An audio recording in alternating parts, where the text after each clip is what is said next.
CTV News at 5 with Tony Ryma and Rick Wyman with weather. It's Tuesday, September 2nd. Thanks so much for joining us. Greater Sudbury police are releasing more information about a double homicide that happened over the long weekend in the south end of the city.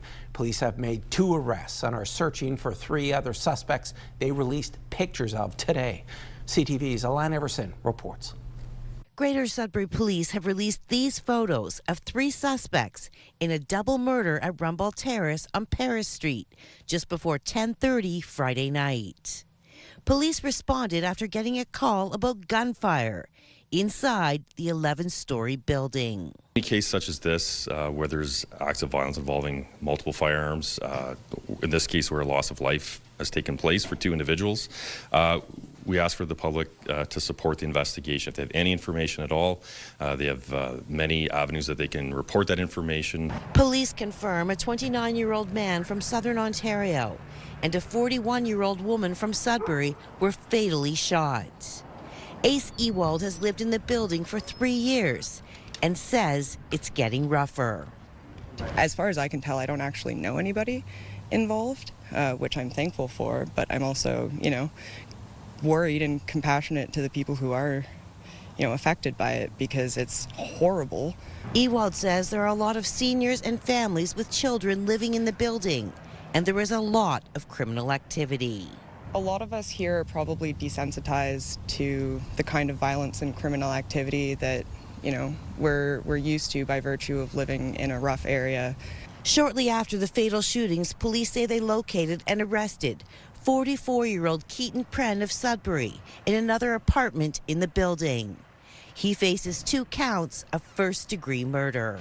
We firmly believe that these individuals were known to each other and that this was a premeditated act. Investigators say a 32-year-old woman from Sudbury was arrested 2 days after the fatal shootings and charged with accessory after the fact to murder. Through our initial investigation, we discovered that an individual in the building had tampered with evidence that could prove to be vital to our investigation. Greater Sudbury Police confirm there have been 5 homicides in the city so far this year.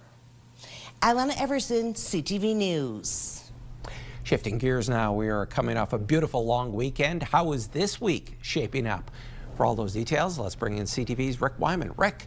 2 words, not good. We've got lots of rain coming up in the forecast. Sorry to put a damper on your outlook there, Tony. Your first take on weather brought to you by CAA. Get CAA.ca. Guess the fan club won't like this kind of weather system approaching northeastern Ontario. Have a close look here, Tony. You're going to see the system move in and hover over, well, some of the areas in northeastern Ontario. Sault Ste. Marie is going to get some rain. Sudbury, North Bay, Timmins, Temiskaming Shores. Okay, we'll get into some details coming up. 5-day forecast, Tony, just minutes away. Thanks, Rick. Multiple crews responded to a large structure fire in Greater Sudbury last night. The building has since been deemed a total loss, and the blaze is now considered suspicious. CTV's Amanda Hicks reports. It was during the dinner hour on Labor Day Monday when crews from multiple stations were called to Highway 17 and Ronca Road in Worthington. There were reports from motorists passing by that there were smoke and flames coming from the rear of the unit. Our crews were dispatched from the Whitefish, Waters, Lively, and Long Lake areas to that location. When they arrived, they found the garage at the back of the residence to be fully involved with fire. The occupants of the multi-residential building had gotten out safely and no injuries were reported. Because of a lack of fire hydrants and limited access to municipal water, tankers had to be brought in to battle the blaze. We brought in a total of 5 water tankers from our service that eventually ended up using the creek across the street down Worthington Road to pump water into the tankers and transport it to the scene. We were there from 6 p.m. till after midnight this morning. The damage is pegged at roughly $500,000 and 1 person is displaced. The building, now deemed a total loss, was once home to 3 apartments and was the former Beaver Lake General Store. And in order to access what was left burning that was difficult to access, again, lots of different renovations and additions and add-ons and roof structures. So in order to get access to that, to get that fire out, we had to bring some of that down, which meant we had to take down what was left of the building and then make sure everything was extinguished. So the building is a complete loss. The fire is being treated as suspicious and has been turned over to Sudbury Police. Sudbury Police are working in collaboration with the Ontario Fire Marshal's Office to determine where and how the fire started. But at this point, that information has not yet been determined. Amanda Hicks, CTV News, Worthington. 2 northern hospitals are getting some new funding to help with upgrades and repairs. More than $2 million will be going to North Base Hospital, which will directly benefit patients dealing with mental health and addictions over the next 2 years. Almost $60,000 will go to Mattawa General Hospital as well. The money is intended to support infrastructure upgrades at these locations. Nipissing MPP Vic Fideli says the money will create safe, more comfortable spaces for people and their families connecting with care. Time for a quick break. Coming up on CTV News at 5, Rick has your full weather forecast. Right now, though, we're heading to Timmins. There's a live webcam of downtown, courtesy of the city of Timmins. It's 25 degrees. We're back in just a few minutes. When you see it happen, send it to CTV News. Text 10400 from your screen to ours. Text 10400. Well, the weekend was toasty, to say the least. I had a great time at the provincial U11 baseball championships in Greater Sudbury. Congratulations going out to Clinton. They took home the medals in the championship game. Well played, and the Valley East Junior Voyageurs gave themselves, well, I'll give them a pat on the back right now because they played really well, losing out in the semifinals. So some great baseball for the guys. Forecast radar. Here we go with some wet stuff as opposed to what we experienced the last couple of days. It's bound to happen. Here's that system moving in by, well, tomorrow, and it's going to affect the entire Northeast. Take a look at some of the precipitation that's about to dampen our spirits coming up. We'll get into that. Here we go with the numbers. Sudbury Nickel Belt.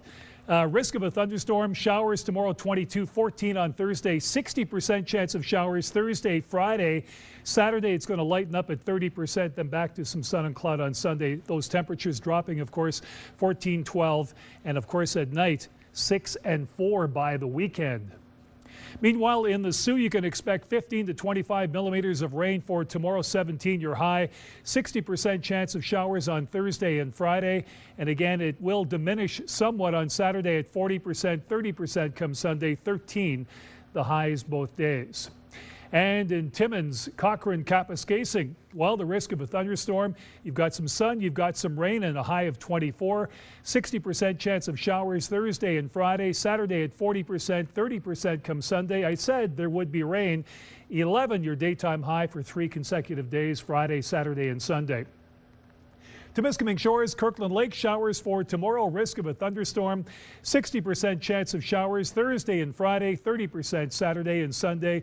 Bit of relief, cloud cover, only 12 your daytime high, your overnight low will be 3. North Bay, West Nipissing, sun and cloud for tomorrow, 60% chance of showers Thursday and Friday, diminishing to 30 on Saturday, cloud cover Sunday, and a high of 14. So Tony, we had our fun in the sun. What more can I say? We're going to get some rain coming up this week. Back to you. Thanks, Rick. Across the province, secondary students are headed to school, but students in Parry Sound gathered together in front of what would have been their high school, demanding answers. CTV's Madison Merrier spoke to students.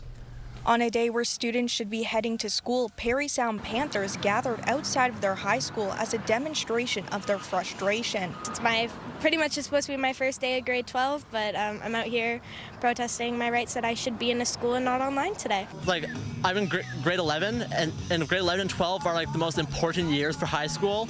And so like other students all across the country and province will be able to get all that like experience and like classes that they needed to go into university or college. It's been a bunch of flip-flopping, and there's been zero communication because they waited till the last week before school to release any information.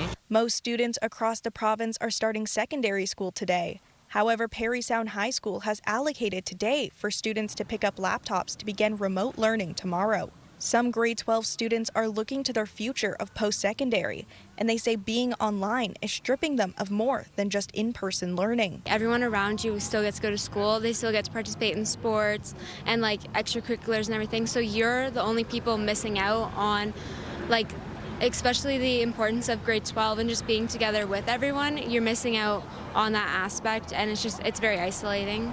I think it will affect it too, knowing that like we're one of the only schools that are online right now. We probably got the end of the rope here, knowing that we got the half demolished school all online. It's going to be hard. Also in attendance today was the mayor of Parry Sound, showing support for the students with no school. I've asked for a resolution to gather the mayors from the area and the chiefs, and to have a meeting and figure out how we're going to move this forward in a common voice that gets best results. Students and parents continue to voice their frustrations with the Near North District School Board.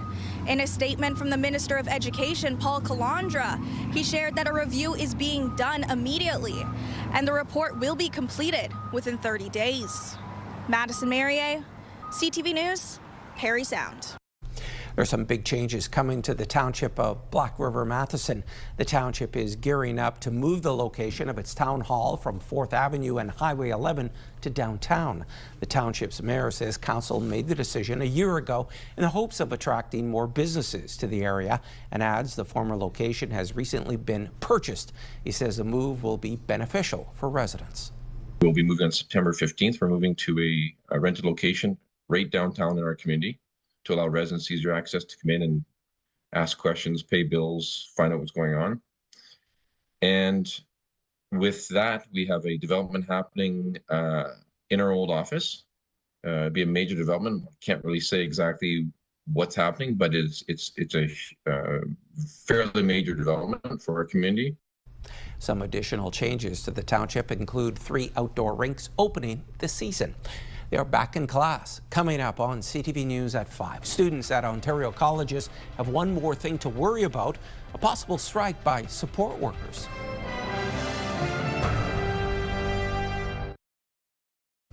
At Ontario colleges, many students are dealing with new classes, professors, and also a potential strike from thousands of support staff.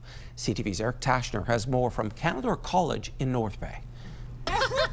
As students return to post-secondary or attend college for the first time, I was a bit nervous at first, but the energy around here is very good. Their eyes are on current talks between the union representing full-time support staff and the College Employer Council. Yeah, it does worry me a bit because I've just got here, so. 10,000 full-time support staff at 24 Ontario colleges are prepared to be on the picket line on September 11th if a new deal is not reached. Every support services person is attached to services for our students. And when we're walked out the door, they don't have the services we need. The union says it has yet to see movement from Ontario colleges that would address its members' top priority. We need to see some job security language that we're fighting for. They have some demands that are simply unacceptable. The College Employer Council says it's already offered employment stability and $145 million in new benefits and wage increases. They couch them in what they call job security, but it includes a demand that there be no campus mergers, campus closures. They have a demand that there be absolutely no reduction or layoffs of their staff, and that's just something that the colleges can't agree to. The union says years of deliberate government underfunding has led to what it calls one of the largest layoffs in provincial history, with more than 10,000 jobs cut across the college system and more than 650 programs either canceled or suspended. Usually it ends pretty quick, even if we do have strikes. For students on campus, they're hoping for a quick resolution and for talks to lead to a deal. I hope that they can reach a deal and everyone can be happy. Eric Tashner, CTV News, North Bay. And in a statement to CTV News, a spokesperson for the province said that while the Ministry of Colleges, Universities, Research Excellence and Security is not a party in labor negotiations, it is monitoring the situation and remains hopeful that all parties reach a fair deal that puts students first. The North Shore Health Network says the Matthews Site Emergency Department in Richards Landing is closed today and tomorrow. It will reopen on Thursday, September 4th at 8 a.m. Those seeking medical care can use the Thessalon site or Sioux Area Hospital. For emergencies, the health network says call 911. Just 2 days ago, it was Overdose Awareness Day, and Save Our Young Adults, also known as SOYA in Sault Ste. Marie, held its annual gathering to add names to its memorial wall and raise awareness of the resources for those living with addiction. CTV's Corey Nordstrom has more. It's an event that every attendee wishes they had no connection to. Overdose Awareness Day. The annual gathering in the Sioux, held by local support group and community hub SOYA, sees dozens come together to remember loved ones. The Breathitt family are among those mourning after losing their son and brother Justice in 2023. It's hard. I watched him take his first breath. I know when it found him. He didn't want to die. Life's not the same anymore. The family says seeing the names of loved ones on the memorial wall and looking at their pictures brings solace, as does being around others who have gone through a similar experience. So many people have passed away from overdoses, so it's sad, but it's also comforting knowing that there's other families that have gone through exactly what we've gone through and people that are still going through it. What we've gone through. Harm reduction officials say education is key to the event. Local agencies gather at the nearby pavilion to inform residents on how they can help in times of trouble. One Canada-wide agency serves as an online safe consumption site. We have people calling in to use drugs while on the phone. We sit on a phone call for 40 minutes. The first 20 minutes, you are able to use the drugs while on the phone, and then the other 20, we sit there and we make sure that if something happens, then we're able to call for help. The education is so important. Like, like harm reduction, drug tests, like, it's just, the education is what's gonna save us, and the actual agencies, we're all joining forces. Like, we're all on the same page. Like, let's save lives and let's talk about it. Rainer Elliott notes that since the beginning of last year, the Algoma district has led or been near the top of the opioid death rate in Ontario. While those numbers have declined recently, the SOYA founder says there is still a lot of work left to do to further decrease that ranking. Corey Nordstrom, CTV News, Sault Ste. Marie. It's going to be a busy month for Sudbury's Indie Cinema. The Indie will showcase 74 feature films, and it will host Regional Film Festival Studio Ghibli North. Now in its third year, Studio Ghibli North showcases Japanese anime films. Studio Ghibli North runs from September 12th to the 14th. You don't want to miss our Take Me Home Tuesday segment. Up next, the pet for adoption is just adorable. You're watching First at 5.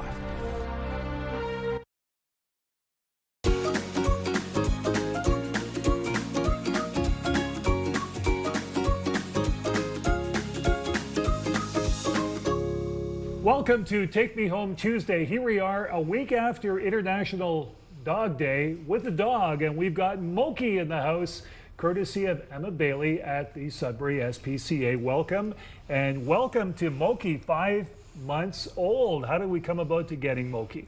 So Moki was surrendered to us along with his whole litter. So we had 10 that came in total. 10? 10 in total. So we had a lot of brothers and sisters to play with. So now we only have 5 of them at our animal center. The others have been moved to Muskoka or into foster homes for now.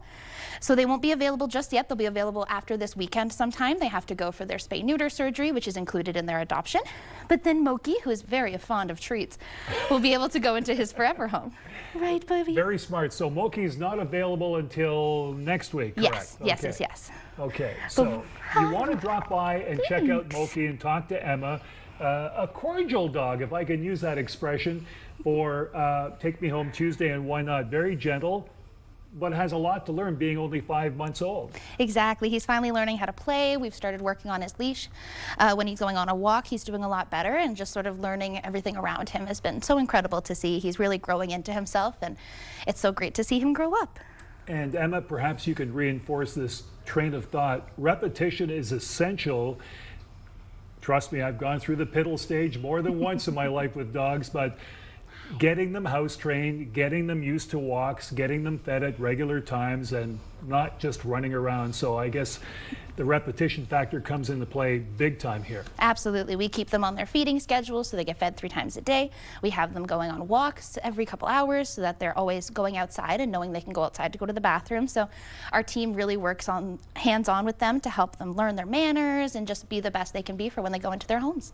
Okay, U-Haul last week, no home yet. Adopted, actually. Oh, adopted, okay. Yes. I thought U-Haul was going to be on the waiting list there for a while. So U-Haul was adopted, and that's good. We seem to still have more cats than dogs these days. Yes, I have a couple of cats right now. I have some senior cats like Rosie, who's 10 years old, and they're looking for their forever home. It's a little stressful for them to come out for an interview, but I'm happy to let you know that she's looking for her forever home. She's a beautiful calico cat, and she's only $100 for her adoption because she's a senior.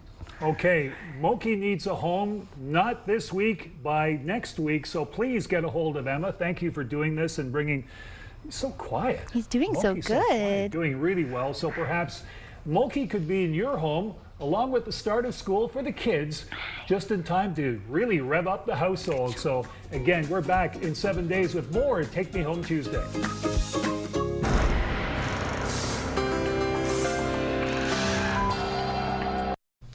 Another Northerner has hit the lottery jackpot and is also helping Sioux Area Hospital at the same time. Congratulations to Shirley Kay, who won more than $294,000 in the Split the Pot lottery. She walked into Pocket's Confectionery and bought a ticket. She's the first convenience store purchaser to win the grand prize. Congratulations. Kitty Lalonde snapped this picture and sent it to us. It's from the weekend at camp at Labyrinth Lake, northeast of Kirkland Lake. Check out the morning fog. Thanks so much, Kitty.